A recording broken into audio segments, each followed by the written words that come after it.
BNP ক্ষমতায় গেলে দেশে অরাজক পরিস্থিতি সৃষ্টি হবে বলে মন্তব্য করেছেন ইসলামী আন্দোলন বাংলাদেশের নায়েবে আমির মুফতি মোহাম্মদ ফয়জুল করিম। তিনি বলেন, বিএনপি যদি ক্ষমতায় যায় ঘুমাতে পারবেন না, ব্যবসা করতে পারবেন না, সুন্দরী নারীরাও রাস্তায় বের হতে পারবে না। সচেতন হন জনগণ। আর কত চাঁদাবাজ, জুলুমকারী ও অত্যাচারীদের পরিবর্তন চান না? বরিশালের বাকেরগঞ্জ সরকারি কলেজ মাঠে ইসলামী আন্দোলন বাংলাদেশ আয়োজিত গণসমাবেশে প্রধান অতিথির বক্তব্যে এসব কথা বলেন তিনি। প্রয়োজনীয় রাষ্ট্র সংস্কার, জুলাই সনদ বাস্তবায়ন এবং সংখ্যানুপাতিক পদ্ধতিতে জাতীয় নির্বাচন এর দাবিতে এ সমাবেশের আয়োজন করা হয়। বিএনপি ও আওয়ামী লীগের রাজনীতি নিয়ে সমালোচনা করে ফয়জুল করিম বলেন, যে চাঁদাবাজির জন্য মানুষ আওয়ামী লীগকে তাড়িয়েছিল, সেই চাঁদাবাজি এখনো আছে, বরং বেড়েছে। ধর্ষণও কমেনি, আগের চেয়ে বেড়েছে।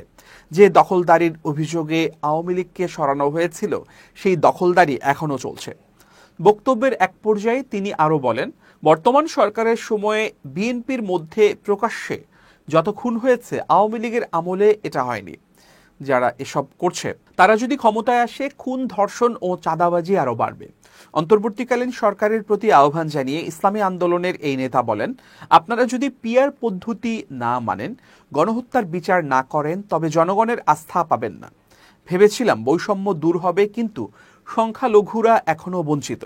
1971 থেকে 2024 পর্যন্ত যারা এ দেশ শাসন করেছে, কেউই বৈষম্য ঘোচাতে পারেনি।